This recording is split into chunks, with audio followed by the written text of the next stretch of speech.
Hubble telescope ने हमारे इस ब्रह्मांड में करीब 100 बिलियन गैलेक्सी का पता लगाया है, लेकिन टेलीस्कोप टेक्नोलॉजी में निरंतर हो रही प्रोग्रेस से ये संख्या 200 बिलियन भी हो सकती है। लेकिन इतनी गैलेक्सी और ग्रह खोजने के बाद भी ब्रह्मांड में किसी दूसरी जगह पर जीवन की खोज नहीं की जा सकी है। जब भी हम अंतरिक्ष में जाने की बात करते हैं तो हमारे जहन में चांद और मंगल ग्रह पर जाने का ख्याल ही आता है, क्योंकि ये दोनों धरती के सबसे करीब हैं। लेकिन एक और ग्रह ऐसा है जो धरती के काफी करीब है, लेकिन वहां जाने की बात कभी नहीं होती। लेकिन अब अमेरिका, रूस, यूरोपीय देशों की स्पेस एजेंसी के अलावा भारत भी उस ग्रह पर मिशन भेजने की तैयारी कर रहा है। शुक्र ग्रह यानी वीनस हमारे सौर मंडल के सबसे भयानक माहौल वाले ग्रहों में से एक है। ये पूरी तरह से गंधक के एसिड के बादलों से ढका हुआ है। सौर मंडल में अकेला शुक्र ही एक ऐसा ग्रह है जो अपनी धुरी पर उल्टा घूमता है, यानी यहाँ सूरज वास्तव में पश्चिम से उगता है। एक बार उगने के बाद सूरज के ढलने में और रात से सुबह होने में इतना वक्त लगता है कि पृथ्वी पर उस दौरान 243 दिन निकल जाते हैं। शुक्र ग्रह सल्फ्यूरिक एसिड और कार्बन डाइऑक्साइड के घने जहरीले बादलों से घिरा हुआ है, जहां औसतन तापमान 460 डिग्री सेल्सियस रहता है, जबकि हमारी धरती पर औसत तापमान 15 डिग्री सेल्सियस होता है। जब हमारी धरती पर तापमान 50 डिग्री सेल्सियस हो जाता है तो गर्मी के मारे हम बेहाल हो जाते हैं। वहीं आप सोचिए कि 460 डिग्री सेल्सियस तापमान में वहां क्या हाल होता होगा। इसके साथ ही तापमान से तपते शुक्र ग्रह पर जीवन होने की संभावना को वहां 350 किलोमीटर प्रति घंटा की रफ्तार से चलने वाली हवाएं असंभव बना देती हैं। इस ग्रह पर कार्बन डाइऑक्साइड का दबाव धरती से 90 गुना ज्यादा है, जो यहाँ इतनी भारी होती है जितनी हमारी धरती पर समंदर के 1 किलोमीटर अंदर होती है।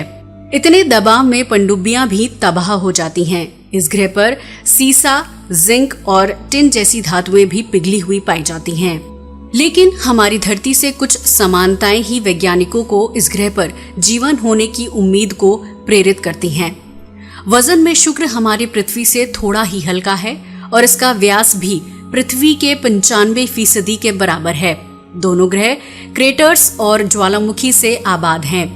साथ ही दोनों के घनत्व और रासायनिक संरचनाओं में अद्भुत समानताएं हैं। शायद यही वजह है कि सौरमंडल के अन्य ग्रहों पर जीवन की तलाश में जुटे वैज्ञानिकों ने मंगल के बाद दूसरा निशाना शुक्र पर साधा है।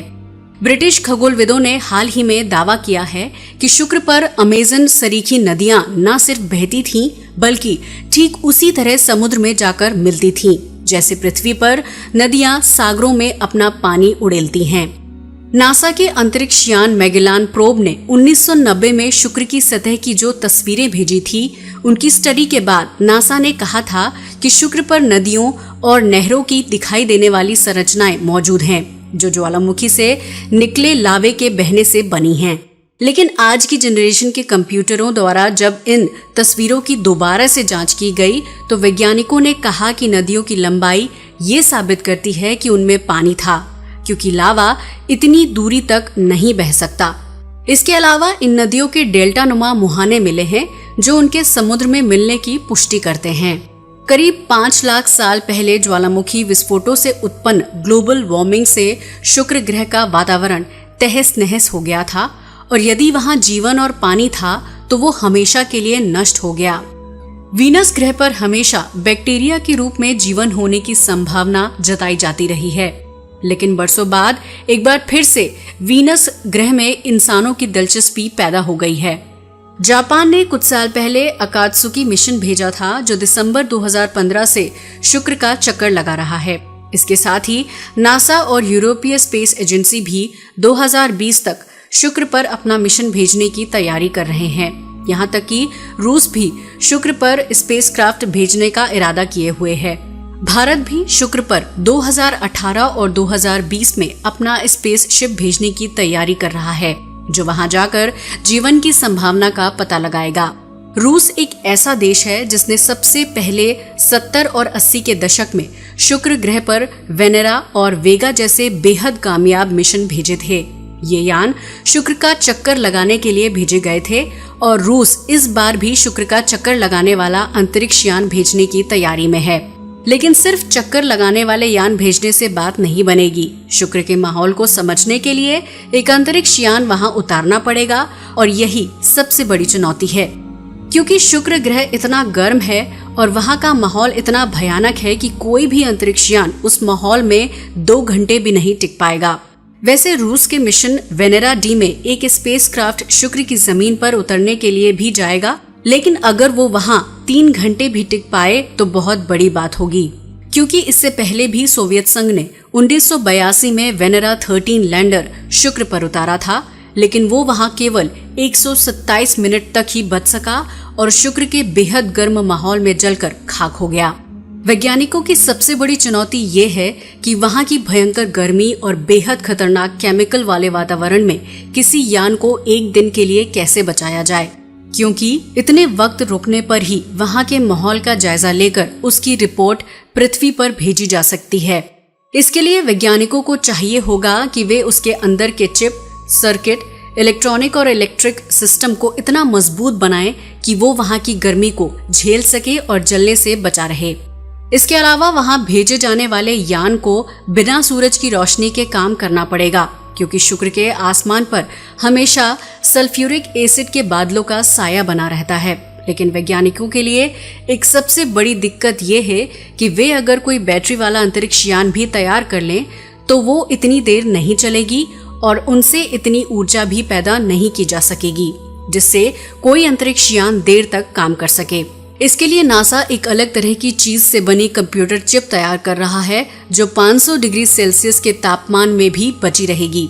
वैज्ञानिकों का मानना है कि तमाम तत्व बेहद गर्म माहौल में एक अलग ही तरह का बर्ताव करते हैं। इसके लिए वे सिलिकॉन का उदाहरण देते हैं जो सेमीकंडक्टर है, लेकिन 300 डिग्री सेल्सियस से ज्यादा होने पर वो अलग तरह का व्यवहार करने लगता है।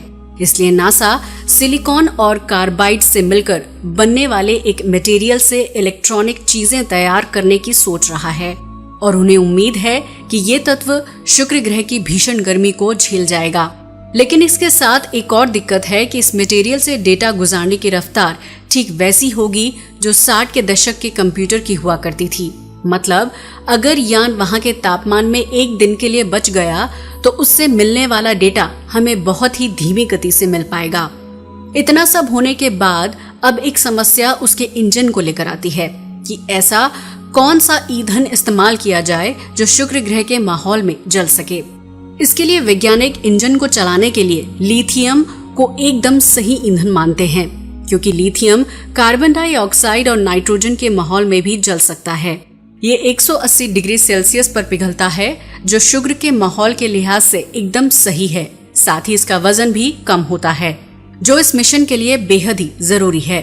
फिलहाल इस दिशा में कई प्रयोग चल रहे हैं और नई चीजों को विकसित किया जा रहा है, लेकिन अभी तक कामयाबी हासिल करने के लिए बहुत काम किया जाना बाकी है। हम जानते हैं कि शुक्र और पृथ्वी की समानताएं लगभग एक जैसी ही हैं और ये सूरज के हिस्से से अलग होकर ग्रह बने हैं। अगर इंसान शुक्र ग्रह के बारे में जानकारी जुटा पाया तो हम ये पता लगा सकते हैं कि दोनों ग्रह सूरज से अलग होकर बनने के बावजूद ऐसे क्यों हैं कि पृथ्वी का माहौल जीवन जीने के लिए अनुकूल है और शुक्र का माहौल नर्क जैसा क्यों है। दोस्तों, आपको क्या लगता है, क्या कभी वीनस प्लैनेट पर जीवन हो सकता है? अपनी राय हमें कमेंट बॉक्स में दें। आज के लिए बस इतना ही। अगर आपको ये वीडियो पसंद आया हो तो इसे लाइक और शेयर करें, साथ ही हमारे चैनल को सब्सक्राइब भी करें। जय हिंद दोस्तों।